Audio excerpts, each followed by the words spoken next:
السلام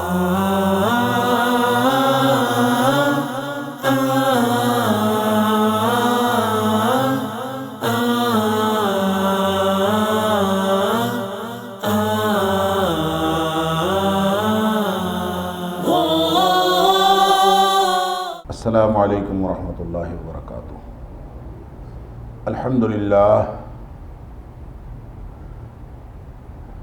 الحمدللہ وکفا وسلام علی عبادہ الذین اصطفیٰ۔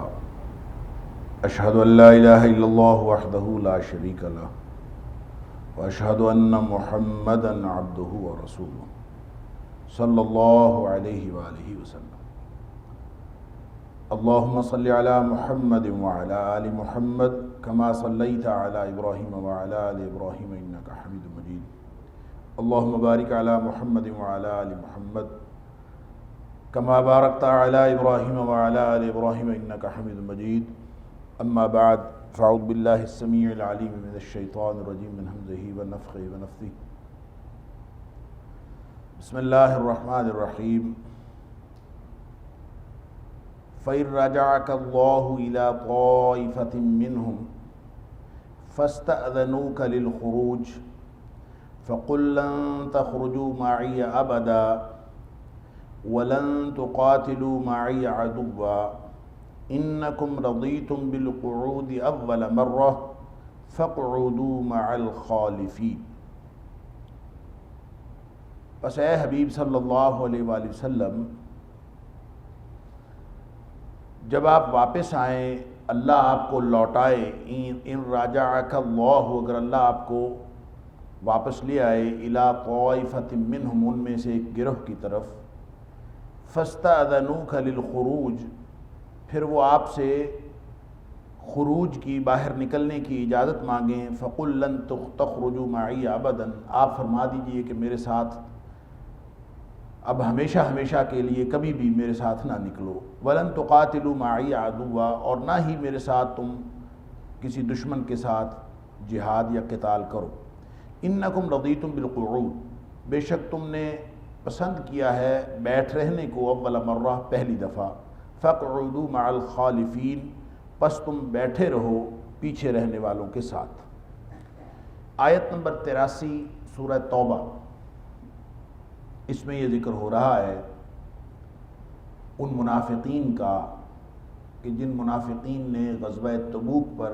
جانا پسند نہیں کیا اور مختلف بہانے بنا کر پیچھے بیٹھے رہے۔ جیسا کہ آپ کو معلوم ہے کہ یہ ساری آیات، یعنی آیت نمبر 38 سے لے کر بقیہ حصہ جو سورہ توبہ کا ہے، یہ غزوہ تبوک کے ضمن میں ساری آیات نازل ہوئیں، اور ساتھ ہی ساتھ اس میں منافقین کا کردار بیان کیا گیا ہے، جہاد کی اہمیت بھی ہے، منافقین کا طرز عمل بھی بتایا گیا ہے، ان کو وعید بھی سنائی گئی ہے، اور اہل ایمان کو ہدایات بھی دی گئی۔ منافقین جو پیچھے رہ گئے، وہ نبی پاک صلی اللہ علیہ وسلم کے پاس آئے، کچھ بہانے بھی انہوں نے بنائے، کچھ لوگ بغیر بہانے بنائے بیٹھ رہے، اور بیٹھ رہنے والے سارے منافقین بھی نہیں تھے، کچھ ایسے مسلمان تھے، مخلص مسلمان تھے، جن کو واقعتاً عذر لاحق تھے، آگے ان کا بھی ذکر آ رہا ہے کہ ایسے لوگ جنہوں نے نبی کریم صلی اللہ علیہ وسلم سے باقاعدہ آ کے اپنے عذر پیش کیے، یا انہوں نے جانا بھی چاہا لیکن ان کے پاس وسائل نہیں تھے یا کوئی نہ کوئی مجبوری تھی، تو ان کے بارے میں اللہ تعالیٰ نے نبی پاک صلی اللہ علیہ وسلم اجازت دے دی، اور اللہ تعالیٰ نے بھی ان کے بارے میں بھی آیات نازل فرما دی کہ ان کے اوپر کوئی حرج نہیں ہے، کوئی گناہ نہیں ہے، کوئی اعتراض کا راستہ نہیں ہے، کوئی الزام کی راہ نہیں۔ تو اس کا مطلب ہے پیچھے بیٹھ رہنے والے سارے منافق نہیں تھے، ان میں سے کچھ مخلص مسلمان بھی تھے، اور اسی طرح جو سارے منافق جنہوں نے نبی کریم صلی اللہ علیہ وسلم کے ساتھ جانا پسند نہیں کیا تھا، جب آپ واپس تشریف لا رہے تھے تو ضروری نہیں تھا کہ سب کے ساتھ آپ کی ملاقات ہو، کیونکہ ان میں سے بعض مر کھپ گئے تھے، بعض کوئی اور جگہوں پہ شفٹ ہو گئے، اس لیے اللہ تعالیٰ نے یہاں پہ یہ نہیں فرمایا کہ سارے منافقین کے ساتھ آپ کی ملاقات ہو، فرمایا فَإِن رَجَعَكَ اللَّهُ إِلَىٰ طَائِفَةٍ مِّنْهُمْ، کہ جب آپ کو اللہ واپس لے آئے، اگر اللہ تعالیٰ آپ کو واپس لے آئے، کس کی طرف؟ طَائِفَةٌ مِّنْهُمْ، إِلَىٰ طَائِفَةٍ مِّنْهُمْ، ان میں سے ایک گروہ کی طرف۔ وہ ایک گروہ اس لیے فرمایا ہے کہ واپس جن کی طرف نبی پاک صلی اللہ علیہ وسلم نے تشریف لانا ہے مدینہ منورہ، وہ سارے منافق نہیں ہیں، ان میں سے مخلص مسلمان بھی ہیں، لہذا وہ گروہ، اور پھر تمام کے تمام منافق بھی وہاں پہ مراد نہیں ہیں۔ کچھ منافق ہو سکتا ہے مر گئے ہوں آپ کے واپس تشریف لانے تک، کچھ جو ہیں وہ کسی اور جگہ منتقل ہو گئے ہوں، تو ان سے مراد وہ منافق ہیں۔ اور یہ طائفۃ الی طائفۃ منہم کی جو اللہ کریم نے فریز استعمال فرمائی ہے، یہ اس لیے ان میں سے تخصیص کی کہ جن لوگوں کے ساتھ بھی آپ کی ملاقات ہو، ایک جماعت جو باقی رہ گئے ہوں ان سے جو اب آپ کی ملاقات ہو، مراد اس سے منافقین کی جماعت، یعنی مسلمانوں سے بھی الگ اور ان منافقین سے بھی الگ جو کسی اور جگہ منتقل ہو گئے ہوں یا جو مر کھپ گئے ہوں، لیکن جو موجود ہوں گے ان کے ساتھ آپ کا واپس آ کے آمنا سامنا ہوگا، تو پھر ان کا دوبارہ پھر وہ اجازت مانگیں گے۔ پہلے تو انہوں نے اجازت مانگی تھی نا کہ ہمیں نہ جانے کی اجازت دیں، تو اب وہ ایک اور اجازت مانگیں گے۔ فَاسْتَأْذَنُوكَ لِلْخُرُوجِ، جو باقی بچے ہوئے منافق ہوں گے وہاں پہ، وہ آپ سے پھر اجازت مانگیں گے۔ کس بات کی اجازت مانگیں گے؟ للخروج، کہ وہ اگلی دفعہ آپ کے ساتھ نکلنا چاہتے ہیں۔ اس دفعہ تو نہیں گئے، مختلف بہانے تھے، گرمی کا بہانہ تھا، لڑنا چاہتے نہیں تھے، دور کا سفر تھا، جیش العسرہ تھا، آئندہ وہ چاہیں گے کہ وہ آپ کے ساتھ جائیں۔ فَقُلْ لَن تَخْرُجُوا مَعِي أَبَدًا، ہمیشہ کے لیے ان کو آپ نے ساتھ میں لے کے نہیں جانا۔ فَقُلْ، آپ کہہ دیجئے ان کو، لَن تَخْرُجُوا مَعِي أَبَدًا، آپ کبھی بھی میرے ساتھ اب نہ نکلیں، یعنی آئندہ کسی جنگ کے لیے وہ اجازت مانگیں گے، آپ نے ان کو ساتھ نہیں لے کے جانا۔ وَلَن تُقَاتِلُوا مَعِي عَدُوًّا، اور کبھی بھی کسی دشمن کے ساتھ لڑنے کے لیے میں آپ کو ساتھ نہیں لے کے جاؤں گا، تم میرے ساتھ کبھی کسی کے ساتھ نہیں لڑو گے۔ وَلَن تُقَاتِلُوا، اور ہرگز نہ لڑو تم، مَعِي میرے ساتھ، عَدُوًّا کسی دشمن کے مقابلے میں۔ اب یہ گویا ان کو ایک طرح کی سزا تھی کہ ان کو ہمیشہ کے لیے سنگل آؤٹ کر دیا گیا اور ہمیشہ کے لیے ان کو الگ کر دیا گیا، سیگریگیشن ہو گئی کہ یہ الگ ہیں، یہ منافق ہیں، ان کو ساتھ نہیں لے کے جانا، اور یہ ہمیشہ کے لیے سزا تھی۔ اللہ تعالیٰ معاف فرمائے۔ دیکھیں ایک اسی طرح کا حکم سورہ فتح میں بھی موجود ہے۔ سورہ فتح میں ان لوگوں کو خیبر پر لے جانے کی ممانعت ہوئی تھی جن لوگوں نے حدیبیہ میں جانا پسند نہیں کیا تھا، یعنی نبی پاک صلی اللہ علیہ وسلم کے ساتھ جو لوگ حدیبیہ میں نہیں گئے، ان کے بارے میں اللہ تعالیٰ نے آیت نمبر 11 سے 15 تک سورہ فتح کے اندر ارشاد فرمایا ہے کہ وہ لوگ جب وہاں نہیں گئے تو خیبر میں جب نبی پاک صلی اللہ علیہ وسلم تشریف لے جا رہے تھے تو ان کا دل چاہا کہ ہم بھی ساتھ جائیں، تو نبی پاک صلی اللہ علیہ وسلم کو اللہ نے منع کر دیا کہ ان کو ساتھ نہیں لے کے جانا، یہ مال غنیمت کے چکر میں جا رہے ہیں اور یہ ان کے اور مقاصد ہے، لہٰذا آپ نے ان کو نہیں لے کے جانا۔ لہٰذا نبی پاک صلی اللہ علیہ وسلم نے وہاں ان کو منع کر دیا اور نہیں ساتھ لے جایا گیا ان کو، اور وہاں اللہ تعالیٰ نے حکم فرمایا قُلْ لَن تَتَّبِعُونَا، آپ فرما دیجئے کہ تم ہماری پیروی ہرگز نہ کرو، ہمارے پیچھے نہ آؤ۔ لیکن وہ جو ممانعت تھی وہ عارضی تھی، وہ صرف ایک غزوے کے لیے تھی۔ اب یہ منافقین کے لیے جو یہاں پہ ممانعت کی جا رہی ہے، مَعِيَ أَبَدًا، لَن تَخْرُجُوا مَعِيَ أَبَدًا، میرے ساتھ ہرگز کبھی بھی، ابداً کا مطلب ہوتا ہے ہمیشہ کے لیے، یہ مستقل ممانعت ہے کہ اب منافق جو ہے ہمیشہ کے لیے الگ ہو گئے کہ ان کو ساتھ نہیں لے کے جانا۔ اِنَّكُمْ رَضِيتُمْ بِالْقُعُودِ أَوَّلَ مَرَّةٍ، یہ وجہ بیان کی جا رہی ہے کیوں نہیں جانا، کیوں ہمیشہ کے لیے ان کی یہ الگ علیحدگی ہو گئی اور ان کو ایک خاص لیبل لگ گیا نفاق کا۔ اِنَّكُمْ رَضِيتُمْ بِالْقُعُودِ أَوَّلَ مَرَّةٍ، اس لیے کہ تم نے پہلی دفعہ بیٹھ رہنا پسند کیا، پہلی دفعہ جہاد پہ جانا پسند نہیں کیا، تو آئندہ سزا کے طور پر اللہ تعالیٰ آپ کو ساتھ لے جانا پسند نہیں کرتا۔ فَقْعُدُوا مَعَ الْخَالِفِينَ، پس بیٹھے رہو ہمیشہ پیچھے رہنے والوں کے ساتھ۔ وَلَا تُصَلِّ عَلَىٰ أَحَدٍ مِّنْهُمْ، اس سے مفسرین نے ایک نقطہ نکالا ہے کہ یہ جو کوئی بھی جہاد کی مخالفت کرتا ہے، ابتداءً جہاد کا اعلان ہو، جہاد کا ماحول بنے اور وہ ابتداءً جہاد کی مخالفت کرے، تو اس کے اوپر وہ وعید نبی کریم صلی اللہ علیہ وسلم کی صادق آتی ہے، اور یہ قرآن کی وعید صادق آتی ہے کہ نبی کریم صلی اللہ علیہ وسلم فرمایا جس شخص نے کبھی جہاد نہیں کیا اور اس شخص کے دل پر کبھی خیال بھی نہیں گزرا کہ میں جہاد کروں، اور اسی طرح اگر وہ مر گیا تو ماتا علی میتۃ من النفاق، وہ یا ماتا میتۃ علی النفاق، وہ ایسی موت مرا جو نفاق کی موت ہے، اللہ تعالیٰ معاف ہے۔ تو اس کا مطلب یہ ہوا کہ جہاد سے جو جی چرانے والے لوگ ہیں اور جہاد سے بدکنے والے لوگ ہیں، یہ نفاق کی بنیاد پر بدکنے والے ہیں، اور ان کے اوپر ہمیشہ کے لیے فتویٰ لگ جاتا ہے کہ جو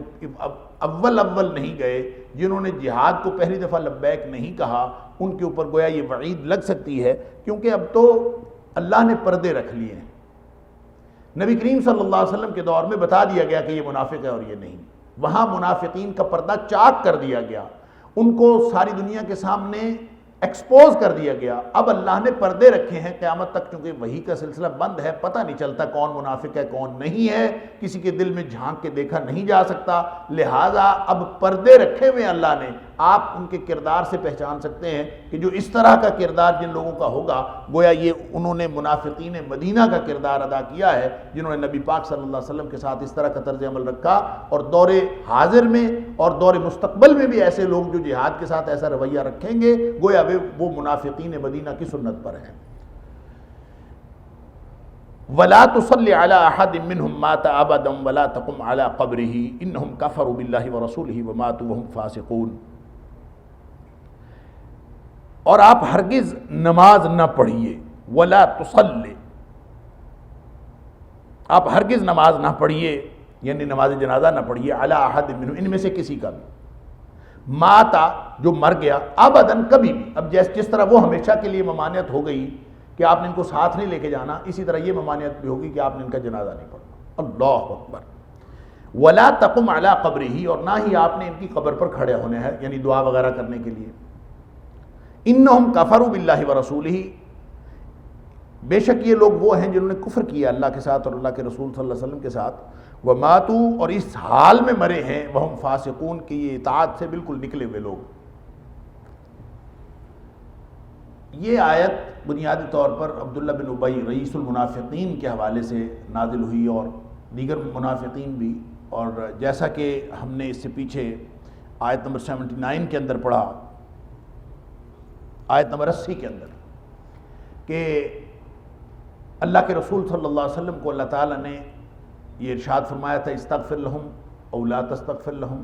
لن یغفر اللہ لہم، آپ ان کے لیے مغفرت مانگے چاہے نہ مانگے، اللہ نے ان کو معاف کوئی نہیں کرنا، ان کی بخشش کوئی نہیں ہونی۔ اس پر حضرت عمر فاروق رضی اللہ تعالیٰ عنہ نے روکا تھا نبی اکرم صلی اللہ علیہ وسلم کو کہ آپ اس کا جنازہ نہ پڑھیں، رئیس المنافقین کا، آپ کو اللہ نے منع کیا۔ نبی کریم صلی اللہ علیہ وسلم نے فرمایا، یہ جو آیت نمبر 80 ہے، اس میں اللہ نے مجھے منع نہیں کیا، یہ استغفر لہم او لا تستغفر لہم، یہ مجھے اختیار دیا کہ میں چاہے ان کے لیے بخشش کروں چاہے نہ کروں، اور اللہ نے مجھے خبر دی ہے کہ بخشش کوئی نہیں ہونی، اور یہ اصل میں ان کو وعید سنائی گئی ہے کہ نبی کریم صلی اللہ علیہ وسلم کی ہوئی دعا اور آپ کی مانگی ہوئی مغفرت بھی آپ کو فائدہ نہیں دے سکتی، یہ ان کو وعید سنائی ہے، مجھے تو اختیار ہے۔ لہٰذا آپ نے جنازہ پڑھا، آپ نے تمیز بھی عبداللہ بن ابی، یعنی جو رضی اللہ تعالیٰ عنہ، حضرت عبداللہ تھے جو مخلص اور نیک اور نبی پاک صلی اللہ علیہ وسلم کے جانسار صحابی تھے، جو عبداللہ بن ابی کے بیٹے تھے، انہوں نے اپنے والد کے لیے نبی پاک صلی اللہ علیہ وسلم کفن کے لیے قمیض مانگی، نبی پاک صلی اللہ علیہ وسلم نے قمیض بھی عطا فرما دی، آپ نے جا کے جنازہ بھی پڑھا، بلکہ بعض روایات میں آتا ہے، میں نے گزشتہ درس میں بھی عرض کیا کہ نبی کریم صلی اللہ علیہ وسلم جب پہنچے تو اس کی تدفین ہو چکی تھی، تو آپ نے اس کی قبر کھلوائی، اور قبر کھلوا کے عبداللہ بن ابی کی جو اس کا جو جسد تھا، اس کی جو ڈیڈ باڈی تھی، اس کو آپ نے اپنے گود میں رکھا، اپنے گھٹنوں پہ رکھا،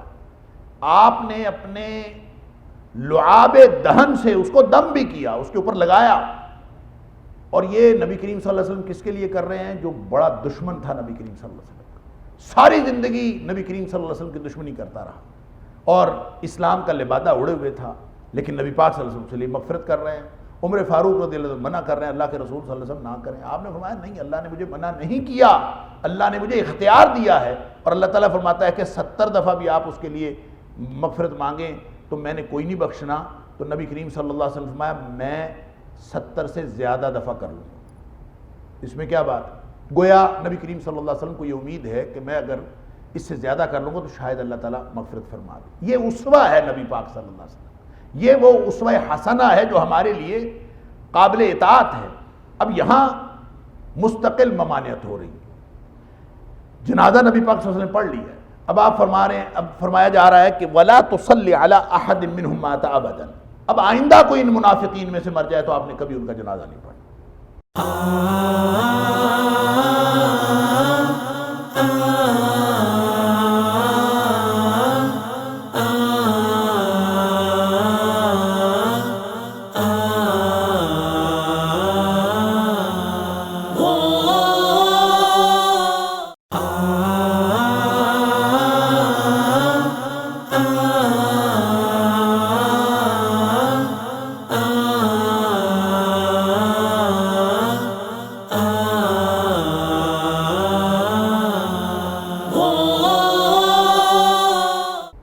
وَلَا تَقُمْ عَلَىٰ قَبْرِهِ، اور اس کی قبر پر بھی نہیں رہنا. اب یہ اس کا مطلب یہ ہوا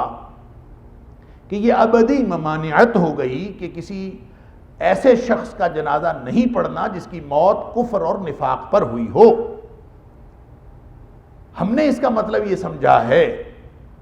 میں نے اور آپ نے، ہم سب نے اس کا مطلب یہ سمجھا ہے کہ کفر اور نفاق کا فتویٰ ہم خود لگا لیتے ہیں. جو کلمہ گو بھی ہوتا ہے، مسلمان ہوتا ہے، اپنے آپ مسلمان کہتا ہے، مسلمانوں کے گھر میں پیدا ہوتا ہے، اور ہم اس کے اوپر شرک کا فتویٰ بھی خود لگاتے ہیں، نفاق کا فتویٰ بھی خود لگاتے ہیں، یا پھر کفر کا فتویٰ بھی لگاتے ہیں، اور ہم اعلان کر دیتے ہیں کہ اس کا جنازہ پڑھنا جائز نہیں. حالانکہ اللہ تعالیٰ نے جو اس کے جنازہ نہ پڑھنے کی ممانعت، جو جنازہ پڑھنے کی ممانعت فرمائی، اس کی وجہ بیان فرما دی کہ انہم کافروا باللہ ورسولہ، یہ کافر تھے، انہوں نے کفر کیا اللہ اور اس کے رسول صلی اللہ علیہ وسلم کے ساتھ. لہذا کافروں کا جنازہ نہ پڑھنا اور اس شخص کا جنازہ نہ پڑھنا جس کا نفاق یقینی ہو، ان کے لیے ہے، کافروں اور منافقوں. کیونکہ نفاق، منافق بھی اصل میں کافر ہی ہوتا ہے، اس کے دل میں تو کفر ہی ہوتا ہے، اس نے کفر کو چھپایا ہوا ہوتا ہے. لہذا جس کے دل میں کفر ہے اس کا جنازہ نہیں پڑھنا. مسلمانوں میں سے کس کا جنازہ پڑھنا ہے اور کس کا نہیں پڑھنا، ہم نے اپنے اپنے گروہ بنا کے، اپنے جو مسلک کی گروہ بنا کے ہم نے طے کیا ہوا ہے کہ اس مسلک نے اس کا جنازہ نہیں پڑھنا، اس مسلک نے اس کا جنازہ نہیں پڑھنا. اب اس سے یہ تو مراد نہیں ہے. بعض لوگوں نے کہا کہ مشرک کا جنازہ کبھی بھی نہیں پڑھا جا سکتا، کہ اور مشرک کے لیے مغفرت کی دعا بھی نہیں کی جا سکتی. سن لیجئے، جو وہ آیت ہے نا کہ اللہ تعالیٰ مشرک اس قابل نہیں ہے کہ ان کے لیے دعا کی جائے اور ان کے لیے آپ مغفرت مانگیں، ما کان للمشرکین،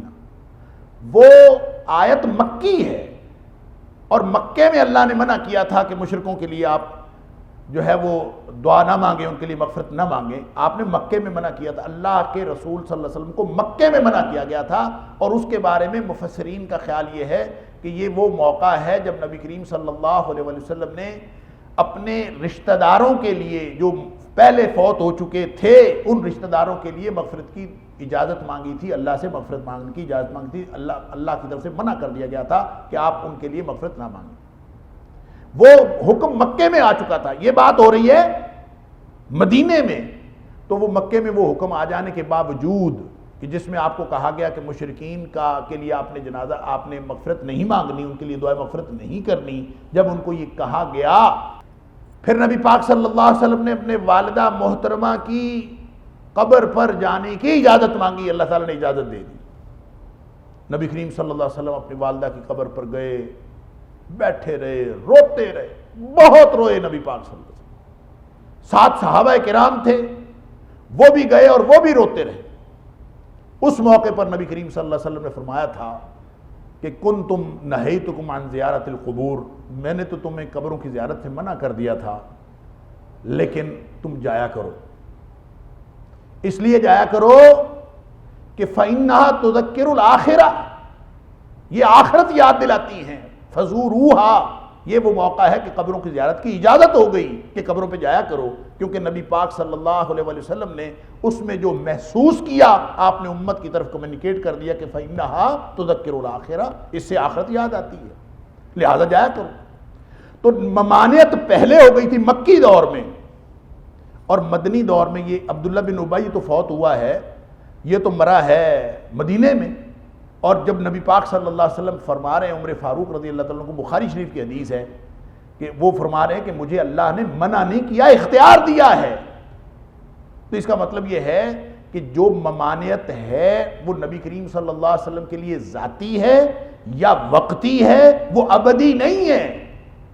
نبی پاک صلی اللہ علیہ وسلم اس کو اختیار فرما رہے ہیں، مجھے اللہ نے اختیار دیا ہے، اور پھر آپ نے ساتھ صاف فرما دیا تھا کہ سأزيد على 70، کہ میں 70 سے زیادہ دفعہ کر لوں گا، اللہ تعالیٰ یعنی اختیار سمجھ رہے ہیں۔ تو اس کا مطلب یہ ہوا، میں جو بات اس میں سے کرنا چاہ رہا ہوں وہ یہ ہے کہ منافق کا جنازہ پڑھنے سے منع کیا یا کافر کا جنازہ پڑھنے سے منع کیا نبی کریم صلی اللہ علیہ وسلم کو، تو نبی کریم صلی اللہ علیہ وسلم کو تو منافقوں کے نام بھی بتا دیے گئے تھے کہ یہ منافق ہے۔ منافق کا معاملہ تو دل کا معاملہ ہوتا ہے نا، ظاہراً تو مسلمان ہوتا ہے۔ نبی کریم صلی اللہ علیہ وسلم کو تو بدریہ وہی بتا دیا گیا تھا کہ یہ منافق ہے، اور نبی کریم صلی اللہ علیہ وسلم ان پر جنازہ نہ پڑھے، ان کو منع کر دیا گیا۔ کافر جو ظاہری کافر ہوتا ہے ہر ایک کو نظر آ جاتا ہے، اس کا جنازہ بھی نہیں پڑھنا۔ لیکن یہ کہاں سے نکل آیا کہ آپ کسی کو خود فتویٰ لگائیں کہ یہ منافق ہے، خود فتویٰ لگائیں کہ یہ مشرک ہے، اور پھر اس کا جنازہ نہ پڑھیں؟ چاہے ایک مسلک یہ کرے، چاہے دوسرا مسلک کرے، چاہے ایک گروہ کرے چاہے دوسرا کرے، اور اندازہ کریں کہ ایسی خرافات اس بنیاد پر، یعنی ایک گروہ دوسرے گروہ کے عقیدے پر اس طرح کے الزام لگاتا ہے، اور وہ کہتے ہیں کہ ان کی بدعقیدگی کفر کو پہنچی ہوئی، وہ کہتا ہے ان کی بدعقیدگی کفر کو پہنچی ہوئی ہے۔ ہر گروہ دوسرے کے عقیدے پہ اس طرح تبصرہ کر کے کہ وہ کفر کو پہنچا ہوا ہے، لہذا فتویٰ صادر کر دیتے ہیں کہ اللہ نے منع فرمایا جنازہ نہیں پڑھنا۔ اس لیے اس طرح کی یعنی آپ کو خبریں سننے کو ملتی ہیں آج کے دور میں۔ یہ پچھلے دنوں انڈیا کے کسی گاؤں میں ہوا کہ لوگوں نے جنازہ پڑھ لیا ایک دوسرے مسلک کے آدمی کا، تو مولوی نے لاؤڈ سپیکر میں فتویٰ جاری کر دیا کہ جن لوگوں نے جنازہ پڑھا ہے ان سب کے نکاح ٹوٹ گئے، لہذا سب تجدید اسلام کریں اور پھر نکاح دوبارہ کریں۔ اور پھر اس کا 700 لوگوں نے جنازہ پڑھا تھا، اور 700 لوگوں کا نکاح دوبارہ کیا گیا، اور پوری دنیا کے میڈیا پر یہ خبر چلی، انا للہ و انا الیہ راجعون۔ یعنی قرآن کو اپنی مرضی سے موڑ لیں، اپنی مرضی سے اس کا تشریح کر لیں اور اس کی امپلیمنٹیشن کر دیں۔ علامہ قرطبی علیہ الرحمہ نے اپنی تفسیر کے اندر لکھا ہے، مسلمان چاہے وہ گناہ کبیرہ کا مرتکب ہو، نبی پاک صلی اللہ علیہ وسلم کے دور میں جو آپ نے نام بتائے تھے نا منافقین کے، حضرت حذیفہ رضی اللہ تعالیٰ عنہ، وہ تو دور خلافت راشدہ کے کچھ بعد تک وہ سارے منافق ختم ہو گئے۔ اب جن منافقوں کے نام نبی پاک صلی اللہ علیہ وسلم نے حضرت حذیفہ کو بتائے تھے، پہلی بات تو یہ ہے کہ صرف وہ منافق نہیں تھے، ان کے علاوہ بھی مدینے میں منافق موجود تھے۔ پھر وہ منافق بھی موجود تھے، آگے ذکر آ رہا ہے کہ وہ منافق بھی مدینے میں موجود تھے جن کی اطلاع نبی کریم صلی اللہ علیہ وسلم کو بھی نہیں دی گئی، ایسے منافق بھی موجود تھے۔ تو جس کی اطلاع ہی نہیں ہے نبی پاک صلی اللہ علیہ وسلم کو کہ منافق ہے، تو آپ اس کا جنازہ پڑھیں گے کہ نہیں پڑھیں گے؟ جس کی اطلاع دی گئی اس کا تو نہیں پڑھیں گے، جس کی نہیں دی گئی اس کا، جس کی دی گئی جو رئیس المنافقین تھا آپ نے اس کا جنازہ پڑھ دیا، اور بعد میں جب منع کر دیا تو ظاہر ہے منع ان سے کیا جو رئیس المنافقین کی قسم سے تھے اور جن کے بارے میں نبی پاک صلی اللہ علیہ وسلم کو اطلاع کر دی گئی تھی یہ منافق ہے۔ اور اس کا مطلب جن کے بارے میں اطلاع نہیں ہے، جن کے کفر کے بارے میں آپ کو اطلاع نہیں ہے، جن کے نفاق کے بارے میں آپ کو اطلاع نہیں ہے، نبی پاک صلی اللہ علیہ وسلم کے بعد قیامت تک کے لیے کسی منافق کی کوئی اطلاع کسی کو نہیں دی جا سکتی، اللہ کے پاس معاملہ ہے۔ ہم اس کو عملی منافق کہہ دیتے ہیں، ان کے اعمال کی چند نشانیاں دیکھ کر جو نبی پاک صلی اللہ علیہ وسلم نے بتائی، حالانکہ وہ منافق کی نشانیاں بتائی ہیں کہ آپ ظاہری اس طرح کے حالات دیکھ کر سمجھ سکتے ہیں کہ یہ منافقانہ حرکات کر رہا ہے، اور کانا منافقاً خالصاً کہ یہ پکا منافق ہے۔ لیکن جہاں تک نماز جنازہ پڑھنے کی بات ہے تو علامہ قرطبی یہ فرماتے ہیں کہ اس پر اجماع ہے اللہ اکبر، کہ مسلمان ہو چاہے وہ گناہ کبیرہ کا مرتکب ہو، اس کا جنازہ پڑھنا مسلمانوں پر واجب ہے۔ اور رہی یہ بات کہ نبی کریم صلی اللہ علیہ وسلم کو منع کیا گیا، ایک تو یہ اس کے بارے میں ہے جس کا کفر کنفرم ہے، دوسرا بعض ایسے جرائم ہیں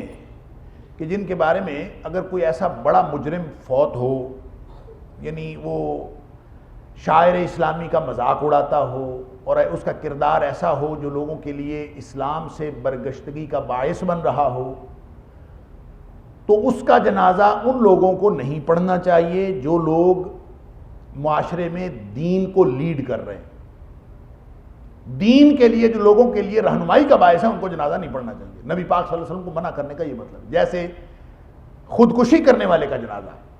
نبی کریم صلی اللہ علیہ وسلم نے خودکشی کرنے والے کا جنازہ نہیں پڑھا، لیکن حالانکہ وہ نبی کریم صلی اللہ علیہ وسلم کے فرمان کے مطابق وہ اسلام کی موت نہیں مرا، وہ حرام موت مرا ہے، اور نبی کریم صلی اللہ علیہ وسلم فرمایا قیامت تک اس کو جو ہے وہ یعنی یہ جو برزخ کے اندر اس کو سزا ملتی رہے گی جو اس نے طریقہ کار اختیار کیا خودکشی کے لیے۔ اگر اس نے اپنے آپ کو جلایا ہے تو وہ جلن کا عذاب وہ قیامت تک یہ اسی طرح جلتا رہے گا۔ اگر اس نے اپنے آپ کو کوئی کسی آلہ سے قتل کیا تو اسی طرح اپنے آپ کو قتل کرتا رہے گا، اس کو یہ سزا ملتی رہے گی، وہ حرام موت مرا ہے۔ اور خود نبی پاک صلی اللہ علیہ وسلم نے جنازہ بھی نہیں پڑھا، لیکن صحابہ کرام کو جنازہ پڑھنے سے منع نہیں فرمایا، اور صحابہ کرام نے جنازہ پڑھا ہے۔ تو اس کا مطلب یہ ہوا کہ ایسے لوگ جو اس طرح کے کسی جرم کا ارتکاب کریں جس کو اسلام پسند نہیں کرتا اور اسلام کے بنیادی شاعر کے خلاف ہیں یا حرمت کی حد کو پہنچے ہوئے ہیں، تو جو معاشرے کے ایسے افراد جن کو دیکھ کر لوگ تحریک پکڑتے ہیں عمل کی، ان لوگوں کو جنازہ نہیں پڑھنا چاہیے۔ باقی عام لوگوں کو تو پڑھنا چاہیے جنازہ، اس کا یہ نہیں ہے کہ جنازہ نہیں پڑھیں گے، مسلمان ہو چاہے گناہ کبیرہ کا مرتکب، اس کا جنازہ پڑھنا چاہیے۔ لہٰذا یہ جو عام طور پہ لوگوں نے بنایا ہوا ہے کہ جناب نہیں جنازہ پڑھنا، اور اس آیت سے استدلال کرتے ہیں کہ اللہ تعالیٰ نبی پاک صلی اللہ علیہ وسلم نے فرمایا تھا 70 سے زیادہ دفعہ میں کر لوں گا، بعد میں اللہ نے پکا منع کر دیا، وَلَا تُصَلِّ عَلَىٰ أَحَدٍ مِّنْهُمْ مَاتَ أَبَدًا، ان میں سے کوئی بھی مر جائے تو آپ نے کبھی بھی جنازہ نہیں پڑھنا۔ تو اس کا مطلب یہ ہے کہ جس کے بارے میں اطلاع ہو، اگر تو کسی کو وحی آتی ہے کسی کے نفاق کے بارے میں تو وہ نہ پڑھے، اور اگر کسی کو معلوم ہی نہیں ہے، ہمیں کیا پتا کوئی کسی کے دل میں کیا ہے، اور اگر وہ مسلمانوں کے گھر رہتا ہے، مسلمان ہونے کا دعویٰ کرتا ہے اور مسلمانوں کے گروہ میں ہے، مسلمانوں کے گروہ میں شامل ہے، اور جتنی مرضی اس سے غلطیاں کوتاہیاں ہوں، اس کا جنازہ پڑھنا چاہیے۔ اور ہمارے کہنے سے کہ اللہ اس کو بخش دے، اگر کوئی بخشا جائے تو ہم اس نبی کے پیروکار ہیں جس نے فرمایا تھا کہ سأزيد على 70، کہ میں 70 سے زیادہ دفعہ مغفرت مانگ لوں گا اگر میرے مانگنے سے اللہ تعالیٰ اس کی بخشش کر دے۔ تو ہمیں بخیلی نہیں کرنی چاہیے۔ میرے کہنے سے اگر کوئی کافر بھی بخشا جاتا ہے نا، کوئی کافر بھی، تو مجھے کیوں بخیلی کرنی؟ میں کہہ دوں اللہ اس کو ہدایت دے دے، میں کہہ دوں اللہ تعالیٰ سارے کافروں کو ہدایت دے دے، مجھے دعا کرنی چاہیے۔ نبی کریم صلی اللہ علیہ وسلم یہودی کے مرنے پر آنسو بہا رہے ہیں کہ کافر مر گیا، ہاتھ سے نکل گیا۔ لہٰذا جنازے کے حوالے سے بڑا سینسٹیو معاملہ ہے کہ کبھی ایسا نہیں کرنا کہ مسلمانوں میں سے کسی کا جنازہ نہ پڑھے۔ نجاشی وہاں تھا، حبشہ میں مرا، اور اس کا اسلام کی خبر پہنچی، معلوم ہے نا، نجاشی کے اسلام کی خبر پہنچی ہے، باقی اس کا کردار کیا تھا کیا نہیں تھا، نماز پڑھتا تھا نہیں پڑھتا تھا، وہ حقوق ادا کرتا تھا نہیں کرتا تھا، وہ کیسے کردار کا مالک تھا کچھ نہیں پتا، کوئی خبر نہیں۔ حبشہ کا بادشاہ تھا، مسلمان ہو گیا تھا۔ نبی کریم صلی اللہ علیہ وسلم نے فرمایا تمہارا بھائی نجاشی فوت ہو گیا ہے، جنازہ پڑھو اس کا۔ نبی کریم صلی اللہ علیہ وسلم جنازہ پڑھایا۔ تو اس کا مطلب یہ ہوا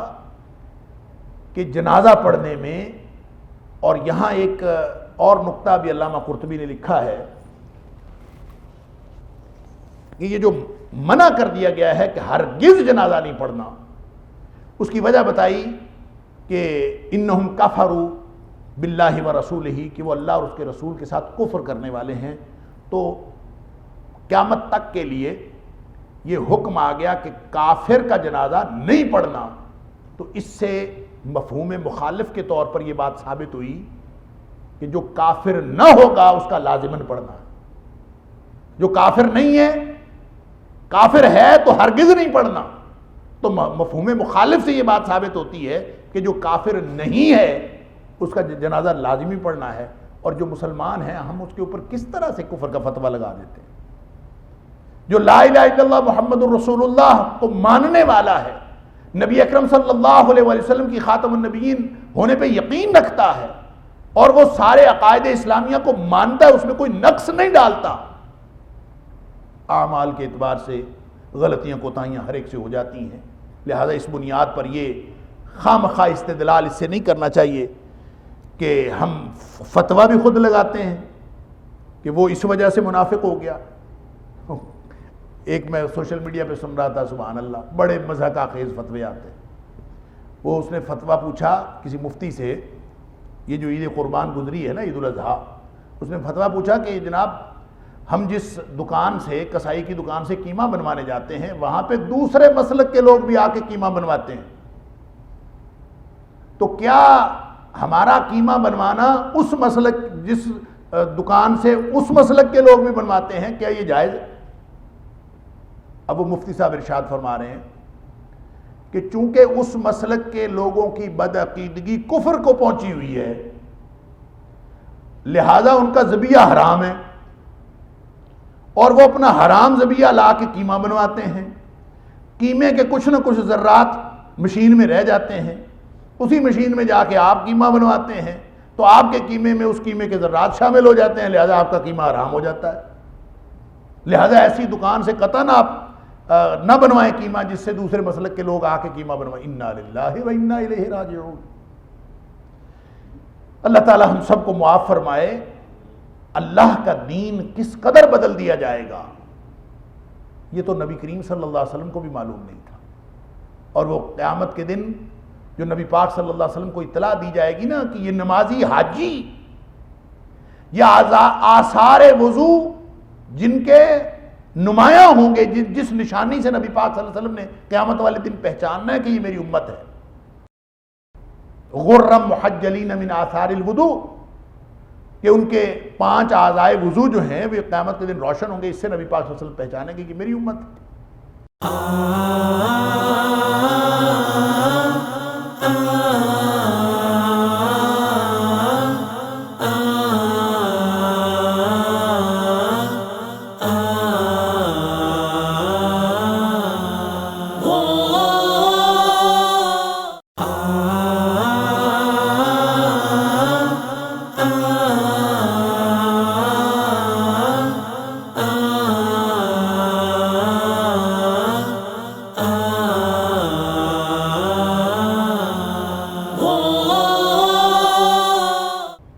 جو لوگ 5 اعضائے وضو روشن ہی نہیں کرتے، یعنی نماز ہی نہیں پڑھتے روزانہ، اس وضو پہ وہ دھلتے ہی نہیں ہیں، وہ تو نبی کریم صلی اللہ علیہ وسلم کی امت سے ویسے ہی نکل گئے، ان کی تو پہچان کی نشانی ختم ہو گئی. رہ گئے وہ جو 5 وقت کے نمازی ہیں، جن کے اعضائے وضو روشن ہوں گے، جن کو نبی کریم صلی اللہ علیہ وسلم فرماتے ہیں میں پہچان لوں گا. اعرفہم ویعرفوننی، میں ان کو پہچان لوں گا، وہ مجھے پہچان لیں. یعنی ان میں نشانی تو ہوگی نا، تب نبی پاک صلی اللہ علیہ وسلم پہچان لیں. پھر ان کو روکا جائے گا. اللہ اکبر، دیوار کھڑی کر دیجیے گی، نہیں آنے دینا. نبی کریم صلی اللہ علیہ وسلم فرماتے ہیں میں کہوں گا میری امت ہے، آنے دے. وہ کہیں گے آپ کی امت نہیں ہے، نمازی تھے آپ کی امت نہیں، پرہیزگار تھے آپ کی امت نہیں ہے. کیوں؟ انک لا تدری ما احدثوا بعدک، اے اللہ کے رسول صلی اللہ علیہ وسلم آپ کو معلوم نہیں ہے کہ آپ کے بعد انہوں نے دین کے اندر کیا کیا تبدیلیاں کر لی تھی، دین کا حلیہ کیا بگاڑ رکھا تھا، آپ کو یہ معلوم نہیں. نبی پاک صلی اللہ علیہ وسلم فرماتے ہیں میں بس یہ سنوں گا تو میں کہہ دوں گا سحقن سحقن، ان کو دور لے جاؤ، ان کو دور لے جاؤ، اور ان کو گھسیٹ کر جہنم میں پھینک دیا جائے. اللہ تعالیٰ معاف فرمائے، اللہ تعالیٰ ہم سب کو ہدایت نصیب فرمائے. لہٰذا تھوڑے سے دل کھلے رکھیں. ہر لا الہ الا اللہ محمد الرسول اللہ پڑھنے والا اور دین کے بنیادی عقائد کا اقرار کرنے والا اور اس میں کسی طرح کی ڈنڈی نہ مارنے والا عملی طور پر جتنی مرضی غلطیوں کوتاہیوں میں مبتلا ہے، آپ اللہ سے اس کی ہدایت کی دعا کریں، آپ اس کو اپنا بھائی سمجھیں۔ اور جس طرح نبی کریم صلی اللہ علیہ وسلم نے نجاشی کو اپنا بھائی قرار دے کے جنازہ پڑھنے کا حکم دیا تھا، اسی طرح ہمیں بھی جنازہ پڑھ لینا چاہیے، صرف مسلکی اور گروہی تعصب کی بنیاد پر کہ یہ فلاں کا ہے ہم نے جنازہ نہیں پڑھنا، اس نے اس کا جنازہ پڑھ لیا تو نکاح ٹوٹ گیا، انا للہ و انا الیہ راجعون۔ یہ نبی کریم صلی اللہ علیہ وسلم کا لایا و دین نہیں ہے۔ وَلَا تُعْجِبْكَ أَمْوَالُهُمْ وَأَوْلَادُهُمْ، اور آپ کو تعجب میں نہ ڈالے، اموالہم ان کے مال، واولادہم ان کی اولادیں، یعنی ظاہر ہے عام طور پر جو دنیا دار لوگ ہوتے ہیں ان کے پاس مال و جائیداد بہت زیادہ ہوتے ہیں، اور وہ لوگ اپنے اس مال اور جائیداد کی وجہ سے، دولت کی وجہ سے، اپنے زیادہ بیٹے ہونے کی وجہ سے وہ عام طور پہ معاشرے کے اندر ایک سماجی مقام و مرتبہ بھی رکھتے ہیں۔ تو اس لیے اصل میں تو امت کو کہا جا رہا ہے، خطاب بظاہر نبی کریم صلی اللہ علیہ وسلم کو ہے۔ نبی کریم صلی اللہ علیہ وسلم تعجب میں نہیں پڑتے، آپ کسی طرح کے حیرت میں اور کسی طرح کی مرعوبیت میں مبتلا نہیں ہوتے، یہ تو امت ہوتی ہے، اس کو کہا جا رہا ہے کہ آپ ان کے اموال و اولاد سے تعجب میں مبتلا نہ ہوں۔ تعجب دو طرح سے ہے، ایک تعجب کہتے ہیں حیرانی کو، اور حیرانی ہوگی تعجب تو اس کا مطلب ہوگا کہ ہیں یہ اللہ کے دشمن اور ان کو اتنا مال و دولت کیوں ملا ہوا ہے، یہ تعجب جیسے ہم میں سے اکثر لوگوں کو ہوتا ہے۔ ہم سمجھتے ہیں جس کے پاس مال و دولت ہے ہم کہتے ہیں اللہ دی خیر ہے، انہوں تو بڑی اللہ دی خیر ہے، حالانکہ یہ کوئی معیار پیمانہ ہے ہی نہیں۔ اگر یہ خیر ہوتی تو اللہ کافروں کو نہ دیتا، اگر دولت دنیا خیر ہوتی تو اللہ کافروں کو ہرگز نہ دیتا۔ لہذا یہ تو ایک تقسیم ہے، اللہ کی امتحان کا انداز ہے، کسی کو اللہ دے کے آزماتا ہے، کسی سے چھین کے آزماتا ہے، یہ اللہ تعالیٰ کا امتحان کا انداز ہے۔ لہذا یہ آپ کو کسی قسم کی حیرت میں مبتلا نہ کرے، تعجب میں نہ ڈالے۔ اور دوسرا معنی یہ ہوتا ہے پسندیدگی، عجب کا مطلب پسندیدگی ہوتا ہے۔ تو ولا تعجب کا آپ کو یہ چیز مرعوبیت اور پسندیدگی میں نہ مبتلا کر دے کہ جناب ان کے پاس تو بڑے مال ہیں، بڑی اولادیں ہیں ان کی۔ انما یرید اللہ ان یعذبہم بہا فی الدنیا، اللہ تو اسی مال و دولت کے ساتھ تو ان کو دنیا میں بھی عذاب دینا چاہتا ہے، یہ عذاب ہے۔ مومن کے لیے خوشحالی اور تنگ دستی دونوں رحمت ہیں۔ مومن خوشحالی میں بھی اللہ سے اجر لے لیتا ہے، تنگ دستی میں بھی اللہ سے اجر لے لیتا ہے، اور کافر اور منافق وہ دونوں صورتوں میں اللہ سے گناہ لیتا ہے۔ فرمایا یہ تو اس لیے ہے انما یرید اللہ ان یعذبہم بہا فی الدنیا، اللہ تعالیٰ سزا دے ان کو دنیا میں بھی، وَتَزْهَقَ أَنفُسُهُمْ، اور اس حالت میں ان کی جانیں نکلیں، وَهُمْ كَافِرُونَ، کہ یہ کفر کی حالت میں ہوں، یعنی حالت کفر میں یہ اس دنیا سے چلے جائیں اور یہ اس حالت میں ان کو موت آئے کہ یہ کافر ہوں۔ اللہ تعالیٰ تو ان کے اعمال ایسے ہیں کہ یہ اس طرح کے دھوکے میں پڑے ہوئے ہیں، جیسے اللہ تعالیٰ نے قرآن کے دیگر مقامات پر بھی فرمایا، جیسے لا یغرنکم تقلب الذین کفروا فی البلاد، کافروں کا شہروں میں دندناتے پھرنا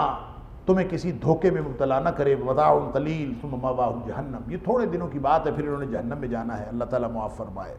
اس لیے جو کچھ بھی کسی کو ملا ہوا ہو یہ آپ کو کسی بھی طرح کے تعجب میں مبتلا نہ کرے۔ اور جیسے سورہ طٰہٰ میں بھی فرمایا وَلَا تَمُدَّنَّ عَيْنَيْكَ إِلَىٰ مَا مَتَّعْنَا بِهِ أَزْوَاجًا مِّنْهُمْ زَهْرَةَ الْحَيَاةِ الدُّنْيَا، کہ دیکھیں یہ جو دنیا والوں کے پاس مال و جائیداد اور دولت ہے وہ ان کی طرف آنکھیں لمبی کر کر کے نہ دیکھو، یہ جو دنیاوی زندگی کی آرائش کا سامان ہم نے دیا ہے لِنَفْتِنَهُمْ فِيهِ، یہ تو ہم نے آزمائش کے لیے دیا، امتحان کے لیے دیا۔ وَرِزْقُ رَبِّكَ خَيْرٌ وَأَبْقَىٰ، تیرے رب کے پاس جو رزق ہے وہ بہتر بھی ہے، وہ اس باقی رہنے والا بھی ہے۔ وَإِذَا أُنزِلَتْ سُورَةٌ، اور جب بھی کوئی سورت نازل ہوئی، ان آمنوا باللہ، یہ کہ تم سب ایمان لاؤ اللہ پر، وجاہدوا مع رسولہ، اور جہاد کرو اللہ کے رسول صلی اللہ علیہ وسلم کے ساتھ مل کر، استأذنک اولو الطول منہم، یہ جو مال و دولت والے ہوتے ہیں نا، یہ سارے کے سارے آ کے اسی وقت اجازت طلب کرنا شروع کر دیتے ہیں اللہ کی طرف سے جہاد کا حکم آ جائے کہ جاؤ لڑو، استأذنک، تو اسی وقت اجازت طلب کرنا شروع کر دیتے ہیں اولو الطول منہم، ان میں سے دولت مند لوگ۔ طول اصل میں کہتے ہیں الفضل والقدرہ والغنا والسعہ، یعنی دولت مندی، وسعت، فراخی، خوشحالی، استطاعت، یہ سارے طول کے معنی۔ اقتدار بھی ہو سکتا ہے، کوئی چودراہٹ بھی ہو سکتی ہے، کوئی مالی یعنی خوشحالی بھی ہو سکتی ہے، کوئی سماجی مقام و مرتبہ ہو سکتا ہے، کچھ بھی ہو سکتا ہے۔ اولو الطول جو مخیر حضرات ہیں، جو بڑے بڑے یعنی یوں کہہ لیں کہ جو بڑے بڑے عہدوں والے اور مال و دولت والے پرومیننٹ لوگ، وہ اسی وقت اجازت مانگتے ہیں جی ہم نے جہاد پہ نہیں جانا۔ وقالوا، اور یہ کہتے ہیں ذرنا، ہمیں چھوڑ دیں، نکم مع القاعدین، یہ جو پیچھے بیٹھے رہنے والے ہیں ہم انہی میں بیٹھے رہیں گے۔ اب یہ بات ہو رہی ہے غزوہ تبوک کے خاص تناظر میں، اس کے اسپیسیفک کانٹیکسٹ میں، لیکن یہ عام تناظر اس کا یہ ہے کہ جب کبھی جہاد کا موقع آتا ہے تو جو دولت مند ہیں سب سے زیادہ جہاد مشکل ان لوگوں کے لیے ہوتا ہے جو مال و دولت کے اندر، وسعت و فراخی کے اندر اور عہدوں کے اندر پھنسے ہوئے ہوتے ہیں۔ یہ اللہ کو معلوم ہے کہ کون کس کے دل میں کیا ہے۔ کوئی حاکم اگر عادل ہو تو وہ بھی ان لوگوں میں سے ہے جن کو قیامت والے دن اللہ کے عرش کا سایہ نصیب ہوگا، لیکن جو شخص عام طور پہ جن کا رویہ یہ ہے، چاہے وہ اوپر والے ہوں چاہے وہ نیچے والے ہوں، جہاد سے جی چرانے والے، اور عام طور پر جو دولت مند طبقہ ہے جن کو ٹھنڈے کمرے میسر ہوتے ہیں گرمیوں میں اور گرم بستر میسر ہوتے ہیں سردیوں میں، وہ عام طور پر لوگ جہاد کے لیے نکلنا پسند نہیں کرتے، اور انہی کو جہاد مشکل ہوتا ہے، اور جن کی زندگی ہی جہاد جیسی ہے، جو اپنی زندگی میں اپنی موت اور زندگی کی کشمکش میں مبتلا رہتے ہیں، اور اپنے پیٹ کا دوزخ پالنے کے لیے وہ ساری زندگی جد و جہد کرتے رہتے ہیں، ان کو جہاد زیادہ مشکل نہیں لگتا۔ وہ کہتے ہیں ادھر بھی مرنا ادھر چل کے مر لیتے ہیں، وہ جلدی تیار ہو جاتے ہیں۔ اولو الطول منہم، ان میں سے، یہاں پہ چونکہ منہم کہا گیا ہے تو یہ صاف ظاہر ہے کہ جن کے دل میں کفر اور نفاق ہوتا ہے نا، وہ نہیں نکلتے۔ اہل ایمان تو نکلتے ہیں، چاہے وہ امیر ہوں چاہے وہ غریب، وہ تو نکلتے۔ وقالوا ذرنا نکم مع القاعدین، ہم اور کہتے ہیں یہ ہے کہ ہمیں چھوڑ دیجئے، ہم تو بیٹھ رہنے والوں کے ساتھ، پیچھے بیٹھے رہنے والوں کے ساتھ ہونا چاہتے ہیں۔ رضوا بان یکونوا مع الخوالف، کیسے لوگ ہیں کہ اس بات پر راضی ہو گئے کہ یہ جو پیچھے بیٹھ رہنے والیاں پردہ نشین خواتین ہیں یہ ان کی طرح بن جائیں، یعنی کیا کردار ہے ان کا۔ خوالف خالفہ کی جمع ہے، اور خالفہ اس عورت کو کہتے ہیں جو پیچھے بیٹھی ہوئی ہوتی، میدان عمل میں ساری سٹرگل مرد نے کرنی ہوتی، عورت گھر کی ملکہ، اس کی ساری جد و جہد وہ گھر کے اندر ہے،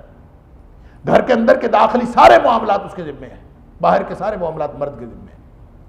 اور یہ کیسے مرد ہیں؟ رضوا بان یکونوا مع الخوالف، یہ اس بات پہ خوش ہیں کہ یہ ان گھر والی خواتین جو پیچھے بیٹھی ہوئی ہیں ان کی طرح ہو جائیں۔ وَطُبِعَ عَلَىٰ قُلُوبِهِمْ، حقیقت بات یہ ہے کہ ان کے دلوں پر اللہ نے مہر لگا دی، فَهُمْ لَا يَفْقَهُونَ، اب یہ سمجھ ہی نہیں سکتے کہ یہ بدبخت اپنے لیے جس بات کا انتخاب کر رہے ہیں وہ ان کے لیے کتنا برا ہے، سماجی اعتبار سے بھی اور اخروی اعتبار سے بھی۔ فَهُمْ لَا يَفْقَهُونَ، اب یہ سمجھنے کی بھی قابل نہیں ہے، سمجھتے ہی نہیں۔ لیکن الرسول والذین آمنوا معہ جاہدوا باموالہم وانفسہم، اب یہ بالکل ایک کردار وہ اور دوسرا کردار، کہتے ہیں تعرف الاشیاء باضدادھا، چیزوں کا علم اور پہچان ہوتی ہے اس کا ایک دوسرے کا الٹ دیکھنے سے۔ اندھیرا دیکھیں گے تو روشنی کا احساس ہوگا، رات دیکھیں گے تو دن کا احساس ہوگا۔ اس لیے یہ منافقوں کا کردار، اور پورے قرآن میں یہ قرآن کا اسلوب ہے کہ ایک کردار کے بعد دوسرا کردار، یہ مقابلے کے اندر تو یہ دوسرا اصل کردار کن کا ہے؟ لیکن الرسول والذین آمنوا معہ، جنتیں کن کے لیے ہیں اور درجے کن کے لیے ہیں؟ لیکن، اور وہ لوگ، الرسول اللہ کے رسول صلی اللہ علیہ وسلم، اور لیکن اللہ کے رسول صلی اللہ علیہ وسلم، والذین آمنوا معہ، اور وہ لوگ جو آپ کے ساتھ ہیں، جاہدوا باموالہم وانفسہم، انہوں نے اپنے مال بھی لگائے ہیں، اپنی جانیں بھی لگائی ہیں، ان کے ساتھ جہاد کیا۔ وَأُولَئِكَ لَهُمُ الْخَيْرَاتُ، یہ ہیں وہ لوگ جن کے لیے بھلائیاں ہیں، وَأُولَئِكَ هُمُ الْمُفْلِحُونَ، اور یہی لوگ کامیاب ہوں گے۔ أَعَدَّ اللَّهُ لَهُمْ جَنَّاتٍ تَجْرِي مِن تَحْتِهَا الْأَنْهَارُ، ان کے لیے تیار کر رکھی ہیں اللہ نے جنتیں، ایسے باغات، تجری جاری ہیں، من تحتها الانہار، جن کے نیچے نہریں جاری ہیں، خالدین فیہا، اس کے اندر ہمیشہ رہیں گے، ذالک الفوز العظیم، اور یہ بہت بڑی کامیابی ہے۔ اللہ اکبر۔ وجاء المعذرون من الاعراب ليؤذن لهم وقعد الذين كذبوا الله ورسوله سيصيب الذين كفروا منهم عذاب عليم، اور عذر کرنے والے، بہانے بنانے والے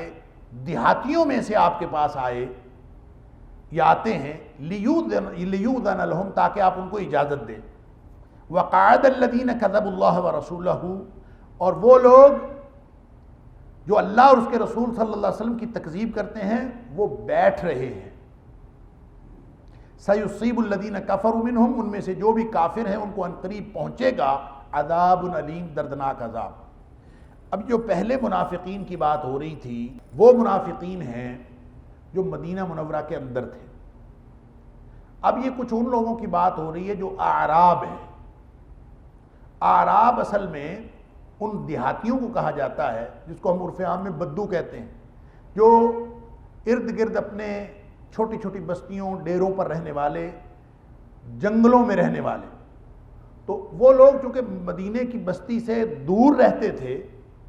لہٰذا ان کا کردار تھوڑا مختلف ہے، ان کا مزاج بھی مختلف ہے، آگے اس کے مزاج کا بھی ذکر اللہ تعالیٰ نے کیا ہے،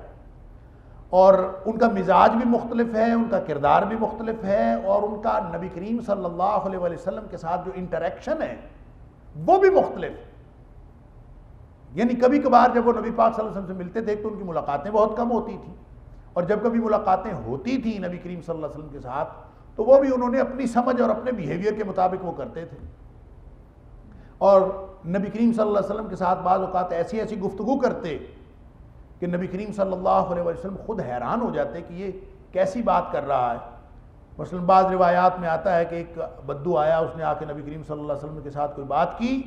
اور ایسے انداز میں بات کی، اور واپس اسی وقت اونٹ پہ بیٹھا ہوا تھا، بیٹھے بیٹھے بات کی اور ویسے ہی واپس چل گئے۔ نبی کریم صلی اللہ علیہ وسلم نے فرمایا پتہ نہیں اس کا اونٹ زیادہ بیوقوف ہے کہ یہ زیادہ بیوقوف۔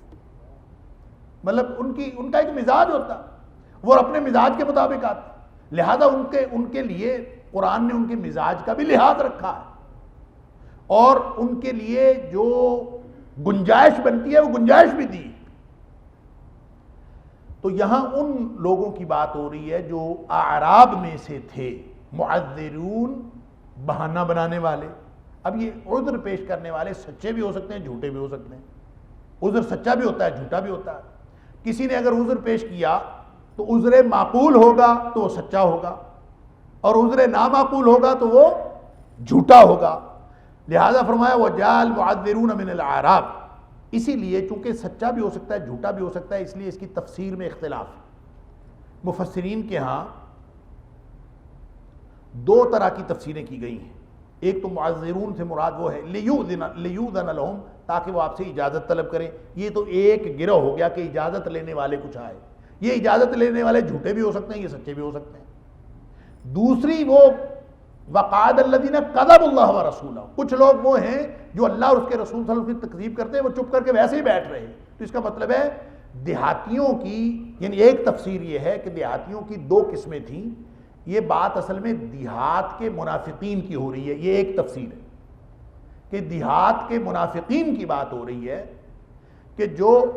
مدینے کے منافقین کے علاوہ جو دیہات کے منافقین تھے، بدو، اعراب، انہوں نے بھی آ کے بہانے بنا لیے، جھوٹے بہانے، اور جھوٹے بہانے بنا کے نبی کریم صلی اللہ علیہ وسلم سے اجازت مانگی۔